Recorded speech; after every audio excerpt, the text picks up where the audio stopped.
to Green TV. It's the show dedicated to positive Green New Deal solutions and the candidates that advocate for them. I'm Gail Parker, your host for today. Green TV is about Green New Deal solutions, eco-jobs for the economy, positive solutions. It's about renewable energy, free energy, clean energy. On today's show, we're featuring independent candidate Audrey Clement from neighboring Arlington County, who is running for Arlington County Board of Supervisors and is already on the ballot for this position already. Let's take a look at Audrey's commercial. I'm Audrey Clement, the independent candidate for Arlington County Board. As a 13-year Westover resident and civic activist with a PhD in political science and service as a congressional fellow, I'm running for County Board because Arlington faces several crises that County Board has failed to address. Among them, overcrowded schools, loss of green space, and an office vacancy rate double the historic average. If elected, I pledge to emphasize basic services like streets, schools, libraries, and public safety, seek tax relief for residences and businesses, and stop the exodus of federal agencies from Arlington. Promote consolidation of housing programs to improve efficiency. Promote installation of efficient renewable energy in all public schools. And provide a voice on County Board for all taxpayers. If you share my agenda, then spread the word about my candidacy. Donate to my campaign. Together, we can make the Arlington way more than an empty phrase. I'm Audrey Clement, and I authorized and paid for this message. Audrey, welcome to Green TV. Well, thank you so much, Gail. It's always a pleasure to be on your show. Thank you. Audrey is a political activist that we have on Green TV from time to time.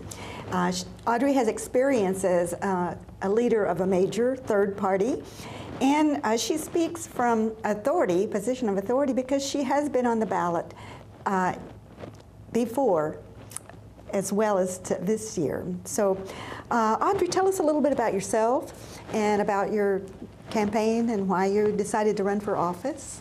Well, as my advertisement indicates, I'm a 13-year resident of Arlington County, and I've been running for office in Arlington County since 2011.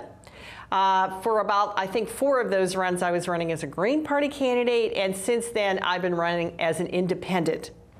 So politically, I would characterize myself as a green-leaning independent.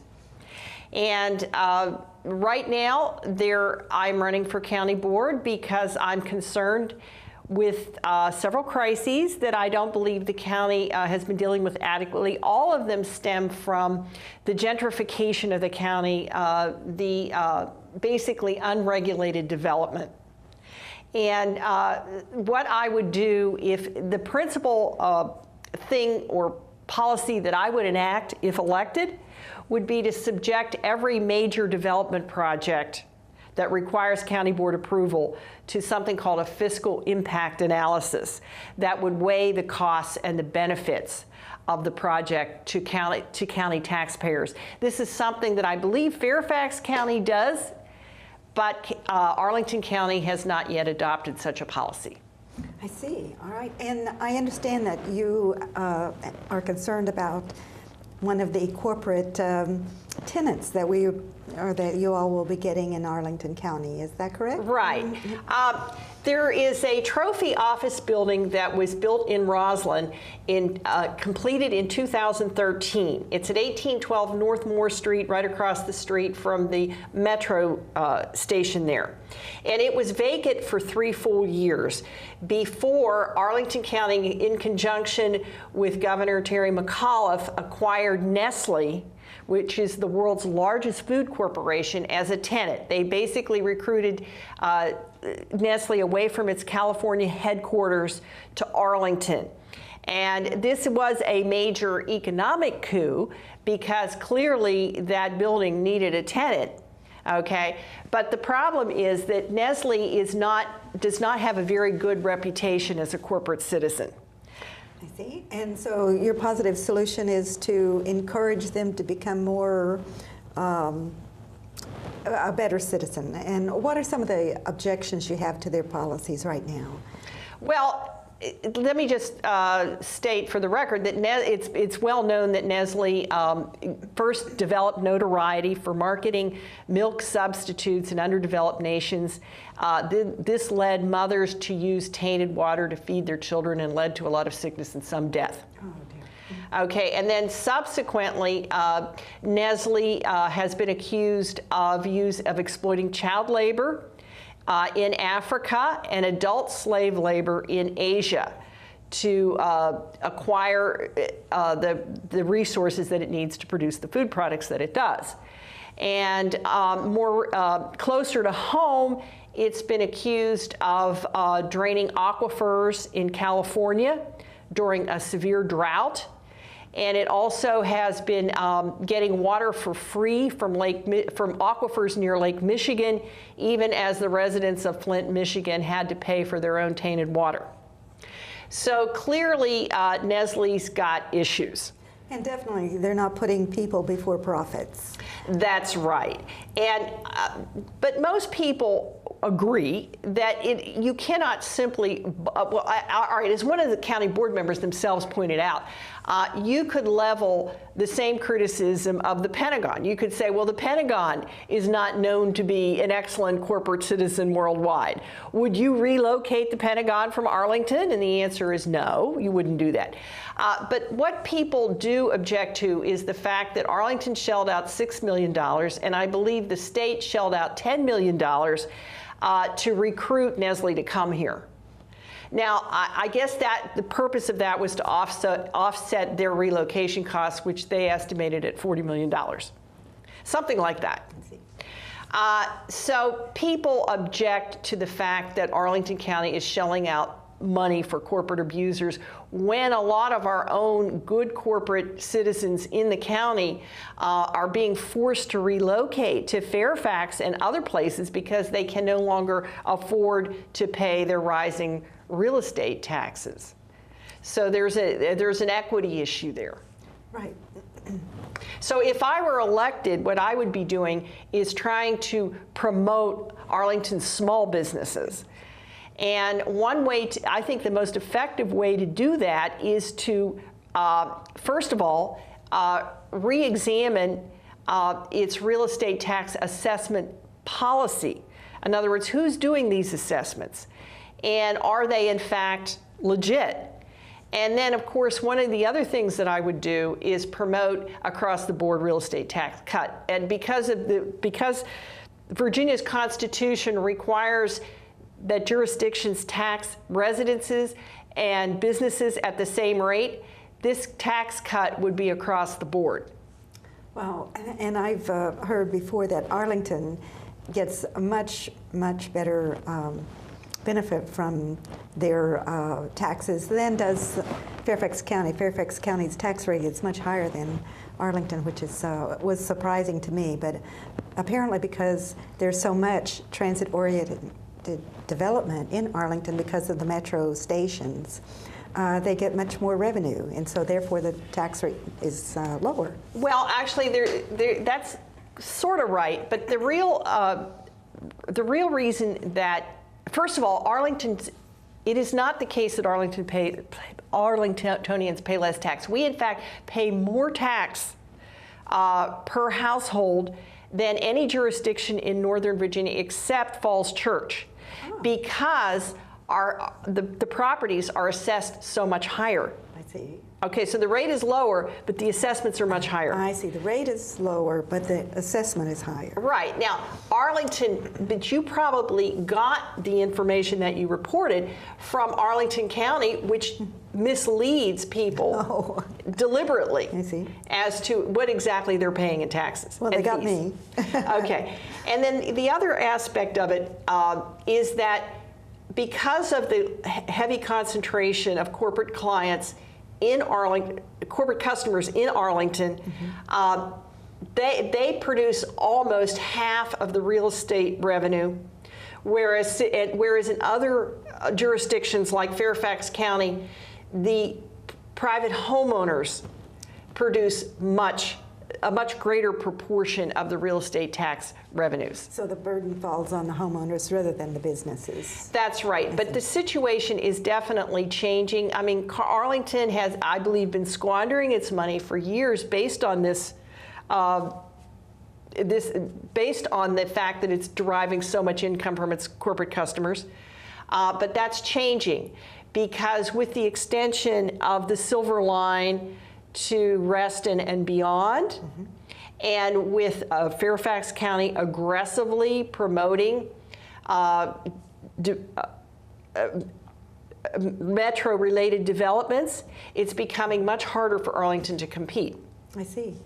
Well, certainly Arlington is very concerned about beautification. I know that Crystal City section of Arlington used to be known as a concrete jungle, and now it's blossoming and becoming a very beautiful place to live, and a very millennial place. Young people like to congregate there and live there and bike and walk to work. So it's becoming a very livable place. Well, actually, appearances are deceiving.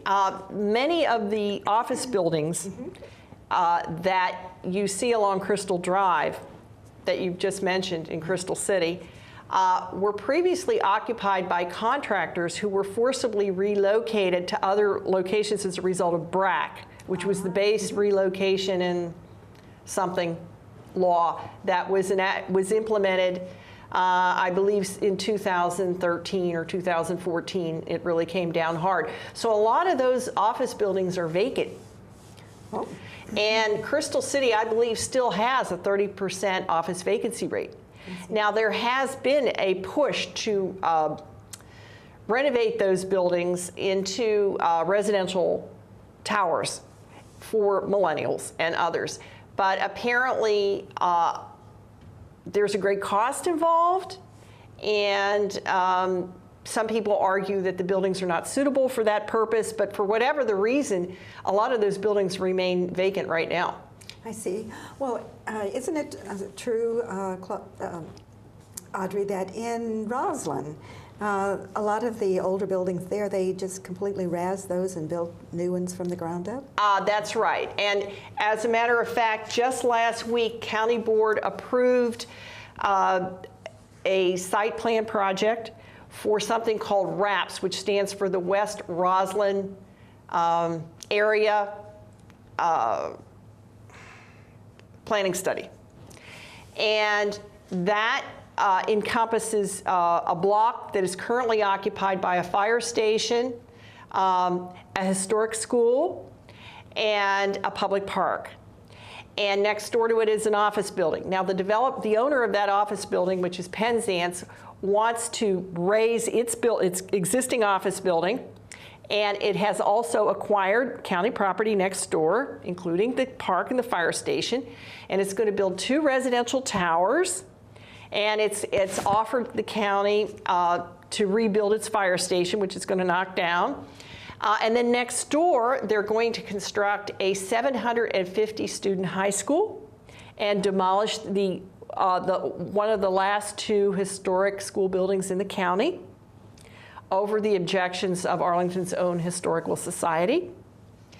And they're going to squeeze in at least 1,000 additional tenants, 1,000 additional parking spaces, 750 students. And on top of all that, they're going to put in some so-called affordable housing, quadrupling an existing affordable housing project right down the street. So we're crowding in thousands and thousands of new people with no attention, or well, I would say not no, but absolute minimal attention to the impacts on the streets, parks, schools, and public safety.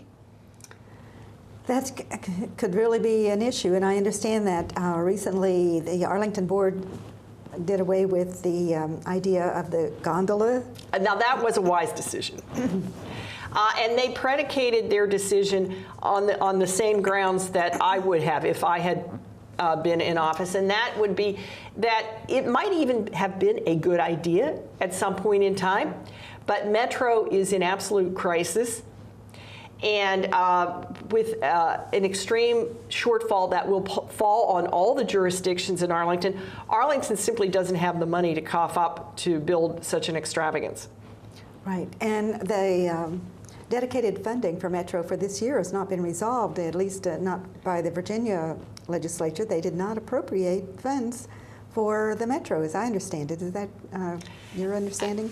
Actually, I fall down on that one, Gail. I just can't recall what the state did. I suspect that you're absolutely correct, because it has never provided an independent funding stream. I believe they're intending to make this an issue in the gubernatorial race this year.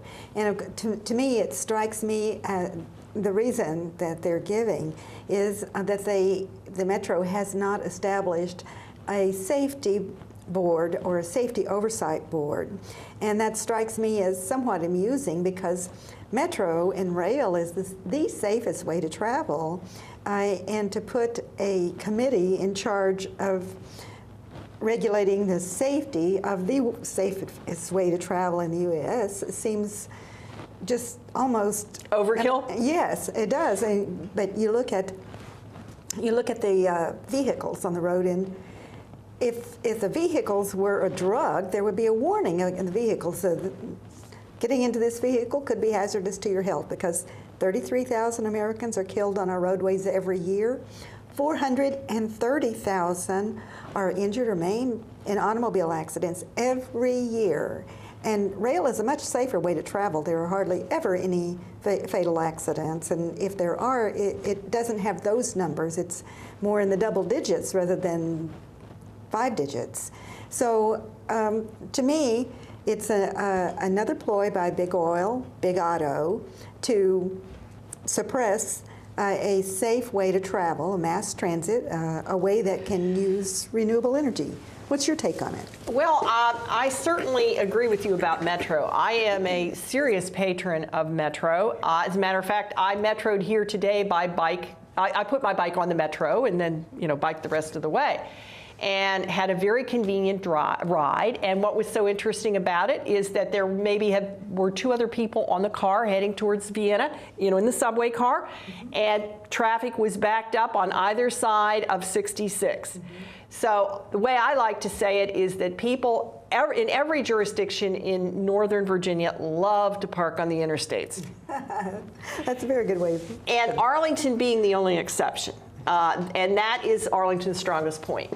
We have an excellent public transit system. It's called ART, and it provides bus service all over the county. That bus service is excellent during the week. It falls down on the weekends, but even there, I usually am not critical of the county, because so few people, even in Arlington, patronize what is in effect their best kept secret, namely ART bus. So yes, I am a total public transit advocate. Wonderful. So you're watching Green TV, the show dedicated to positive Green New Deal solutions and the candidates that advocate for them. And today we're talking with Audrey Clement, who is on the ballot for Arlington County Board of Supervisors for the November election. And now this on solar energy. The sun. Every day, the sun shines more than 3 trillion watts of free energy on the Earth. That's enough energy to power over 3 million homes for an entire year, being produced every day.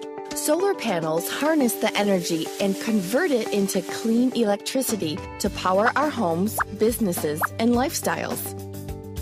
Light from the sun stimulates electrons on a solar panel. These electrons create DC, or direct current electricity. Solar electricity travels from the panels on your roof through an inverter to the circuit breaker panel of your building. An inverter changes DC electricity into usable AC, or alternating current electricity, before sending it to the breaker panel of your building. Your home uses that electricity to power the electronic devices we use every day. It's like having your own power plant on your roof with an endless supply of clean energy. Anytime the panels are producing more energy than you are using, Like sunny days when you are on vacation, the excess energy is sent back to your utility company where they are required to buy back your excess electricity at the same rates they would normally charge, a concept called net metering. The utility company purchases your excess solar electricity and sells that energy to homes and businesses in your neighborhood. Even homes and businesses that do not have solar panels are still buying your excess solar electricity. When the sun goes down, your home or business purchases electricity from your local utility company the same way it has in the past. However, credits from your excess solar energy produced during the day will offset nighttime charges, which are much cheaper than peak daytime rates. This maximizes your savings through time of use billing, where you are selling energy to the utility during daytime peak hours while buying energy during nighttime off-peak hours. Instead of buying electricity from a power plant that burns coal and other pollutants, you are taking advantage of the free, abundant energy of the sun. As energy rates continue to go up, your system produces clean, renewable energy at no cost to you. Now you get to choose how much to spend on electricity. Imagine if we could do that with gasoline prices. Today, there are some incredible incentives and rebate to help pay for solar installation.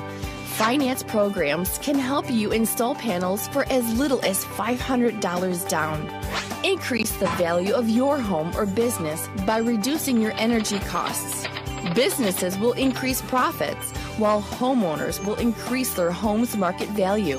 Help save the environment and reduce global warming. Start producing your own clean energy. For more information, visit Solar Buddy's system quote page to see how solar will benefit your home or business today.